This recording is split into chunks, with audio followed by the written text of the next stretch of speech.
individuation, the thing that comes up as the main obstacle in our ability to reunite with the eternal spirit is the so-called home, or which, once again, I go fully with you when you say that surah has to be called surah and not a chapter, because home, I think people have tried to translate it into I amness or id or ego, or I was even impressed by the use of word khudi by Allama Iqbal.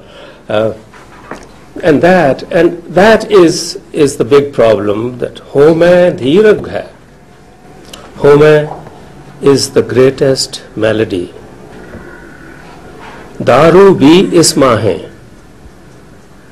Daru, the melody, the remedy, also is in this. Because if there is God's grace, then it will put you on the right path. So what I was trying to figure out and understand is two aspects here. One is that how do we envisage, how do we sort of comprehend the role of the physical human body as such, and the role of our ability to make choices which has been given to us by God, in other words, human will, because that is where home comes in. So if you could elaborate on that for me. I'm thankful to you, brother, because you have given an exposition of your own, which is in consonance with what I have said. You have used the very correct word, instrument. This body is the instrument. Our ego or khudi or spiritual existence is the real existence. But it has to earn good deeds through this body, or it is earning hell for itself through this body. And this is actually like a horse you have to ride. So your khudi should be strong enough to control the horse, or it will throw you down on the ground. So both these things are necessary, and there is, the hadith of the Prophet, Inna li nafsika alayka haqqan. This body, animal body, has also rights upon you. You have to take care of it, everything. But don't think that you are only this body or animal being. Actually, your actual existence is a spiritual existence. What have been the reasons for the decline of the Islamic civilization with the basic characteristics that you have presented in your talk? Maybe you will address that in a later subject. But my main concern here in the question is that your talk includes a number, multiple layers of contradictions. That's to say, there's a contradiction or dualism within man that you talked about. But there's also another kind of contradiction or dualism outside of man, between perhaps different civilizations or philosophies or discourses. And since God is a central figure within the Abrahamic tradition, within Islam, it seems that at the end of the talk you were somewhat pessimistic about human destiny. Now, how come that God becomes absent here, although we are in so much need of God, in the presence of contradiction, civilization contradiction or human contradiction? How come that God does not interfere in order to restore that balance between the two entities that you spoke of?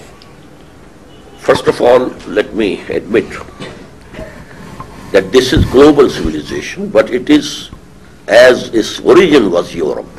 It's European civilization which has engulfed the whole of the globe. Regarding the question, God doesn't intervene.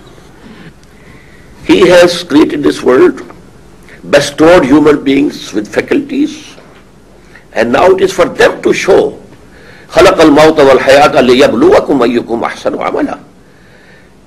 Man is being tested over here. What you do? So actually this will happen, but that was not the subject of my talk. Finally, we agree, both Christians and Muslims, kingdom of heaven on earth is going to be established. It will be established. But first of all, we have to return to the basics, because this Western civilization or global civilization you are calling, it has gone deep into our own intellects, our own thinking, our own value structure. Even we are being, subject to the same influences. So Allah will make the truth rule over the whole of the world.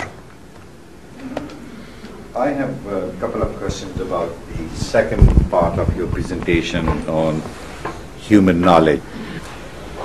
What I found missing in your epistemology is one thing. Your assumption seems to be that ideas generate ideas. I'm talking about the right-hand knowledge of physical objects. In other words, the intellectual sphere is an autonomous sphere. What seems to me missing is the idea of the social construction of ideas.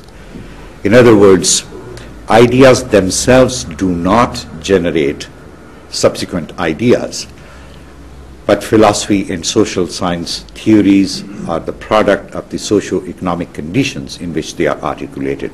Would you accept that position? Yes. Going to the left side, then I'll ask the other question. Actually, what I said was that this acquired knowledge, mostly it is the science, knowledge of these physical sciences and then technology, and that is the main subject today. It's the focus of human attention. But because man wanted a total knowledge also, and he needed it, how to behave in this life, and he needed some philosophy. And along with that, I should have added, and I have on that diagram, the social sciences. And you have to generate them, and you have to build them, and then you have to live by them. Yes? Going to the left side, you have one box, it calls recorded and open revelation. In Islam, I would assume that you mean that open and recorded revelation is contained in the Quran, right? Yes. Would you also include hadith? Hadith In on this the other category, side. it's in the second box. Second box, which is, but for the prophets, this is also protected. The dreams that the prophet had, one revelation for him. And the inspirations. Because in Surah Shura, we have three forms of wahi. مَا كَانَ لِبَشَرٍ أَن يُكَلِّمَهُ اللَّهُ إِلَّا وَحْيًا أَوْ بِوَرَاءِ حِجَابٍ أَوْ يُرْسِلَ رَسُولًا فَيُوحِيَ بِإِذْنِهِ مَا يَشَاءُ. It is not possible for human beings to talk with Allah, except in three forms. From behind a curtain, just as Moses had that conversation with Allah on that tomb, and an inspiration directly from Allah, or a wahi coming through the angel. And this wahi is the manifest, the jali, the recorded one. But what is coming as inspiration, that is the second aspect of wahi. And for the prophets, this is also protected. So hadith is, sort of a trail of that wahi khafi. Then the other two boxes, one is called laws and injunctions, and then the legal code. I have two questions about that. As far as the laws and injunctions are concerned, are they permanent, or on the contrary, they are changeable? Are they time-bound? Because, as you know, there is a debate going on right now within the Islamic circles, what is permanent and what is changeable. The other is about the legal code. Is this legal code directly revealed, or is it derived from revelation? In other words, is it a human construction that is based on revelation, or is it directly derived from revelation? You mean Sharia? Sharia, yes. What was the first thing? The first was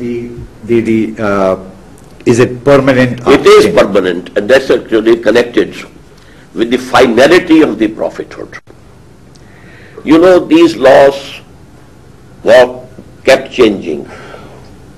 The law of Moses was something else. The law of Muhammad is somewhat different. But when humanity reached its puberty regarding this intellect,